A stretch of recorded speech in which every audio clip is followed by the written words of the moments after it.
Hello and welcome back. In this video, we're going to talk about geometry, creation, loading, importing, and manipulation within Inspire. Inspire is not a CAD program, and it does not aspire to be a CAD program, but the geometry capabilities within Inspire are actually quite extensive for a finite element analysis tool.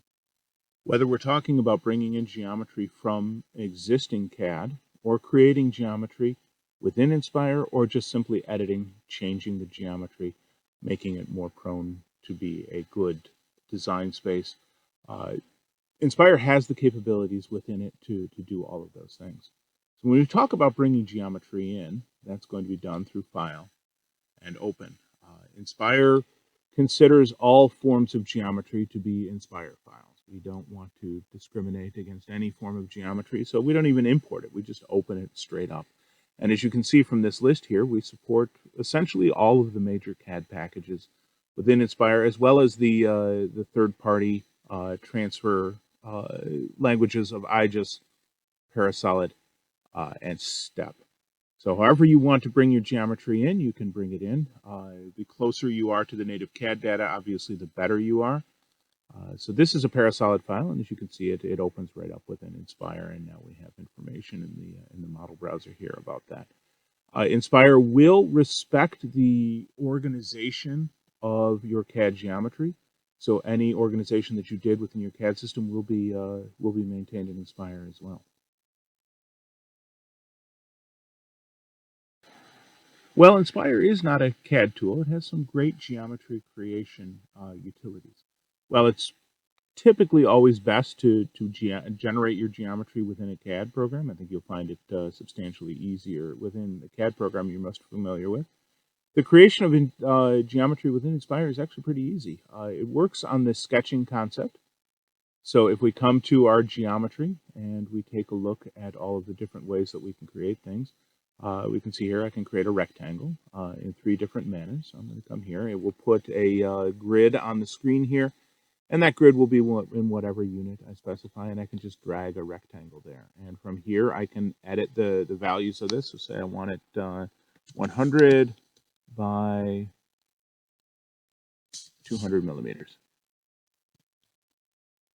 And I get that right there. Now I'm still in the sketching, so I can right-click to get out of that, and I can add other features to it. Or if I right-click again, I end up with now just a rectangular surface, but it automatically puts me into push-pull mode, so I can take and I can extrude that out into 3D, make it whatever I want, and now I have my piece of geometry. Now with this geometry here, I can begin to edit it. If I need to make features on that, I can sketch directly on this geometry. So maybe we'll make a circle here. I'll come to the circle, center, and point, and now it asks me to define a sketching plane, and I'm going to pick one of the planes on my geometry, on my rectangle here. And now I'm sketching on that plane, and I will sketch that directly on the rectangle, the cube that I created. And it, again, puts me directly into push-pull. So I can take and drag that out, create kind of an embossment on it. Or if I drag it through, I drill a hole down through the part. With that hole there, if I come to the push-pull and I click on that hole, I can drag the size of that, or I can put in a value so I can change the diameter of that hole to whatever I want it to be. I can even come here to the move faces, select that hole, and move that hole or even angle it to any orientation that I want. And if I move that off of the geometry, you see it begins to cut off the geometry, but that will work as well. So I can manipulate my geometry however I want it to do. And of course, we always have our undo to bring it back to whatever we want it to be. Now, if I need to create a new part, say I want another block sitting on top of this, I can, again, come to Sketch, sketch on top of this, but now, and the important part here is to click this Create New Part. If I click Create New Part, I'm still sketching on that face, and I'm still creating this rectangle, but if I extrude this up, you'll see this is now part 2 and part 1. So while these are in contact, I have created a brand new part. So that's the important feature, or the important thing to do if you need to create a brand new part, is to make sure you click that create new part.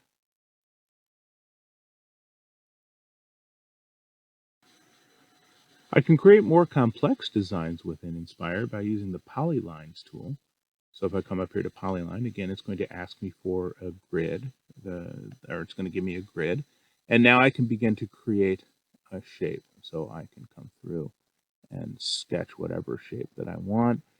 So essentially, if you kind of map out the shape that you want on some sort of grid, knowing the location of each one of the vertices, I can come through and sketch this out into any shape that I want. And then when I'm done, I just need to make sure that I reconnect with that initial point. Right click to get out of the sketching. And now I have that complex geometry, and I can take and extrude that into that shape right there. So as long as I can sketch it, I can create it within Inspire.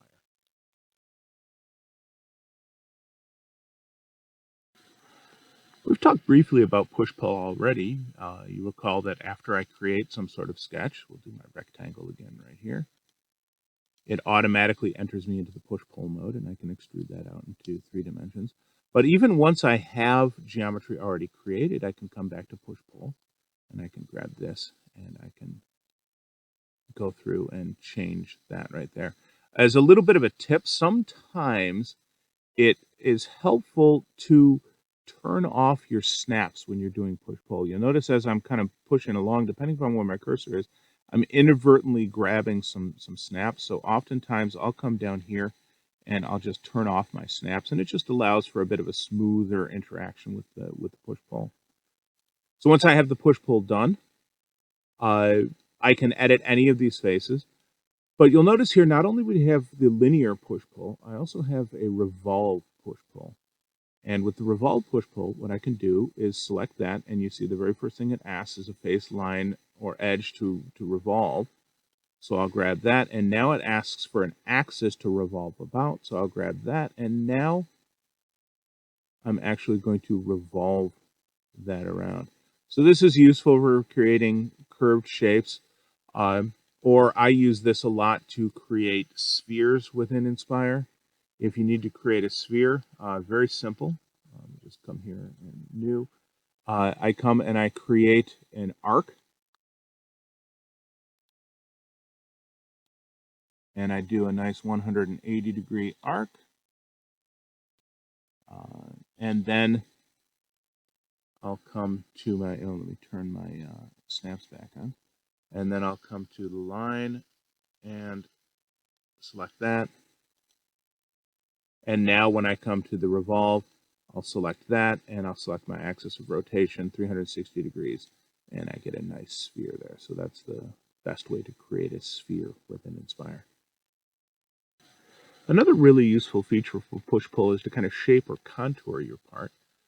So what I like to do, say I want to trim this to kind of a point there, I can come here and come to my line, and I'll come to my sketch, and I'll sketch on this face right here.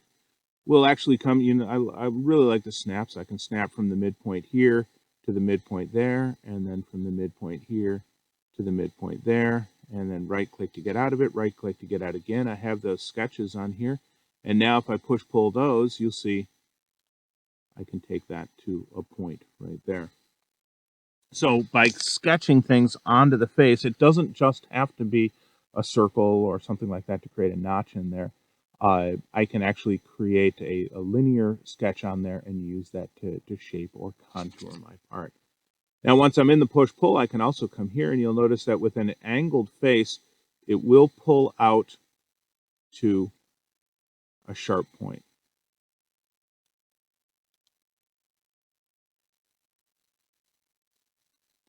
Another thing that I can do is to come in here and say I want to make kind of like a little notch in here. I can sketch on this face, sketch that. I don't have to take my push-pull all the way through. And again, this might be a good time to turn off the snap. So I can take and I can just bring that down through, take it to the depth that I want, and create just kind of that little pocket inside there as well. Another particularly useful tool within the geometry in Inspire is the mirror function. So if there's some symmetry to your part, don't waste your time sketching out the entire thing. Just create half of it, and then I can come to the mirror.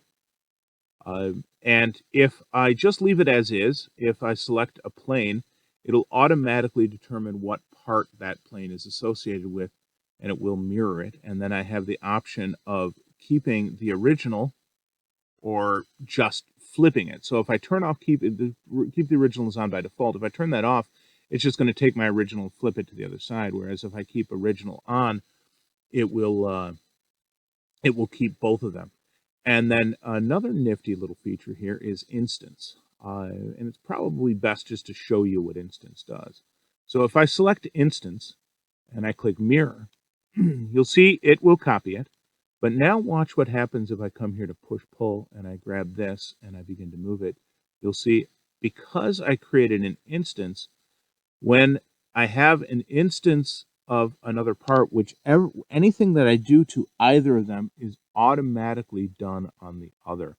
Really useful if you truly have a symmetric part and you need to make some manipulations. It'll save you some time on manipulating both parts.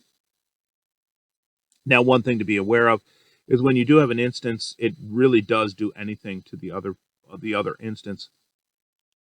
In version 2020, we do now have the ability to come here and say break instance, which can be useful to guarantee that if you need to change something and you don't want it to be reflected on the other side, you can click break instance. And once that instance is broken, if I come here, I can manipulate it and it will no longer do anything to the other instance. Inspire also supports the standard Boolean operations. So in the geometry page, I can come to Boolean. You can see we have combine, subtract, and intersect. Relatively self-explanatory, but just to kind of give you an idea of what they do. In this case, I have two different parts. If I do combine, I just select the parts I want to combine. I click combine, and now this has become one single part. Undoing that, and then coming to subtract, I select my target, and then I select my tool, and you can see it gives me a little preview of what I'm going to end up with. And the reason why it looks like that is because by default, keep tools is off. So it will just take that notch out of that block there. If I select keep tools, then I maintain both of my parts. But if I come here and hide that, you see I still have that notch out of my part, but my cylinder is maintained as well. Let me undo that.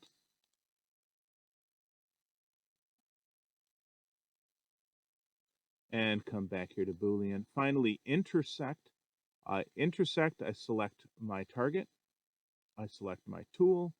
And you'll see the default now is to just maintain what is in red, which is just the intersection between those parts. So I get this kind of weird shaped pie wedge type piece here. If I keep the target, then I'll keep the block and that little pie wedge shape. If I keep the tools, I keep the cylinder in the pie wedge shape. Or if I keep both, what I'm going to end up with when I click intersect is actually now three parts, which are going to be this block without that notch in there, the cylinder without the notch in there, and then the notch. So you can see there's my cylinder without the notch, my block without the notch, and then finally the notch. So pretty standard for Boolean operations, but just a little rundown of what those three things can do for you. The cut function within Inspire is essentially exactly what it sounds like. It cuts the parts, and it is far and away my favorite tool within Inspire, not necessarily because it does anything special functionality-wise. I just really like the icon and the little indication. So we get this little buzz saw here. And what the buzz saw will do is it will end up on any part or on any face that you select or any edge, it will end up perpendicular to that. And it will adhere to snap. So if I want to cut this exactly in half, I can select that edge, have it snap to the middle, click, and it will give me that. And if I click cut, you see I now end up with 2 pieces, and this is exactly cut in half. Let me undo that. Oops. And there we go. So let me grab this again, and I'll grab that. Now, once I have that cut plane there, I can actually orient it however I want it to be, or I can come here to my manipulation, and I can manipulate that as well and shift that in any orientation that I want, and then it will not cut until I select cut, and now I get that there. I can also use this to, I can use a feature to cut another feature. So let me come here and let's do push-pull here. Let me shrink that down right there. So if I come here to cut and I just lay that on there, it's going to try to cut the part that plane is associated with, which is going to essentially do nothing because that plane is right on the edge of the part. But what I can do is I can come here to targets, and I can select this as my target, and then select this as my plane, and you'll see now it will use the plane defined with this part right here to cut that part. When I select cut, I now end up with 3 different parts. So I can alter different geometry from the geometry that I'm using to define my cut plane. To bring these back together, I can either do undo, or I can come here to my Boolean combine. So I'll select my 3 parts here, I'll combine them, and we'll get that back, and now it's one piece. You will notice that we do have these original cut lines on there. We'll get to the simplify in the next section here, but just to show you real quick, if I come here to simplify and imprints, it will find all the imprints.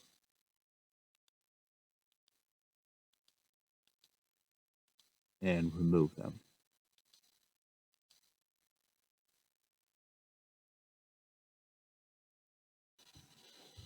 The Simplify tools in the Geometry section of Inspire are particularly useful when we're setting up a design space. In fact, the tools that we have here are often easier to use than your CAD package. So within Simplify, you're going to find imprints, rounds, holes, and plug. Imprints are a way of you removing, say, scratches off of a part. So if I come here to my line, and I'll just draw a line on that part right there and get out of here. If I come here to simplify imprints, you see it highlights that, and if I click remove all, that goes away. So if you have lines on your parts, you need to just get rid of them. Imprints will do that. Rounds are the easiest and quickest way to get rid of fillets in your part. So if I come here, it's going to identify them. And I can either click them individually or click remove all, and it will get rid of all of the rounds and straighten that out. Again, used primarily when we're setting up a design space. We don't want those small round features in there. Holes are a convenient way of getting rid of holes. It will identify them, and again, I can click them individually or remove all. So if I click that, it goes away. It can also be used to get rid of pockets. A lot of times it won't automatically find the pocket, though. So the easiest way to deal with it then is to just double click on the bottom face of the pocket. It will highlight that. I get my little check mark there, and I can fill in that pocket. Plug works in a very similar way to the holes. In fact, it will work on the same features that holes work on. And again, I can come here to that and select it. But what plug will do is it will fill it in, but you see it has created a separate part here. So now I've got the plug there. Another thing that plug is particularly useful for is creating like a negative space. If you want to create a shape that is the interior of some other part, plug will do that for you. So those are the Simplify tools. Again, used mostly when we're setting up a design space. And again, you'll find that these tools can actually save you a ton of time over going and doing this in your CAD package.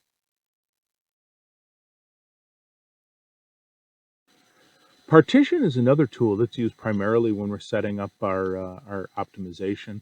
And in this case, it's used for designing non-design or describing non-design spaces.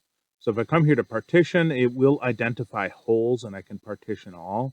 And I can do the partition all or select them manually. And if I select that, it will indicate the thickness of the partition that I want. So I can set that for whatever I want it to be. And when I right click, it will take and create a new part based around that. So now if I were doing an optimization, I could right click on this, select design space, and that would preserve my hole as a non-design space. But it's not limited strictly to circular features or features like that. I can select any feature for partition. So if I select this face, for instance, and I click partition, it will partition back, and that can allow me to save that face. I can even do it on individual features. So say there was a small feature on here where maybe something else was intersecting. I could draw the shape of that feature. We'll do it as a polyline. So I could say, okay, I want this, this, this, this, and that. And now, since this is going to be identified as this individual surface there, if I come to partition and I select that and I partition that, I'll get that cut in there as well. And if I right click and set this as design space, I can now save this as a non-design space partition. So while it will automatically find feature or holes, pockets, those sort of things, the partition can be used on any geometric feature that you need to separate out, again, primarily for establishing non-design versus design space when setting up an optimization. The mid-surface tool within Inspire Geometry is a way of generating a middle surface off of your solid geometry. So if you would rather do your analysis or optimization on a mid-surface as opposed to a thin solid, mid-surface is the tool for you. Just simply come to my mid-surface. I select the part, and it will automatically find the middle plane. The default is, of course, to put it at the mid-plane, but I can specify to put it at either side 1 or side 2 if I want it actually on the surface of the part, or I can come back and select the mid-surface there. And when I click extract, it will get rid of the original solid geometry, and now I'm going to end up with the surface geometry that I could do my analysis or topological optimization on from that. Last but definitely not least, we have our fillets option here. With fillets, we can do either circular fillets or round fillets, or we can do chamfers. Now, they both work exactly the same way. If I come here to my fillet, I can select an edge, and it will put a fillet on there. I can define the radius of that fillet, and then I can continue to add edges to that. So as I add edges, it will blend them together. In fact, I'll get that nice rounded corner there if I select those edges. And I could even come here and select all the edges, and then I will get it, and I'll even get the nice fillet on these holes here. And when I click fillet all, I can round that out nicely. And then we also know that simplify, I can come to rounds and remove all those. And I'll do that because now I want to come to chamfer. So if I come to chamfer, it works exactly the same way as fillet. And then I pick an edge. But now what I get, this value right here, is the depth of the fillet. So if I say 10, that's going to be 10 millimeters off of the corner. And then I can define the angle of that as well. So the default is 45, so I get a nice 45 fillet, but I can change the angle, and it will change that as well. And just like I could with the rounded fillet, I can select that, and I can get a chamfer going through there.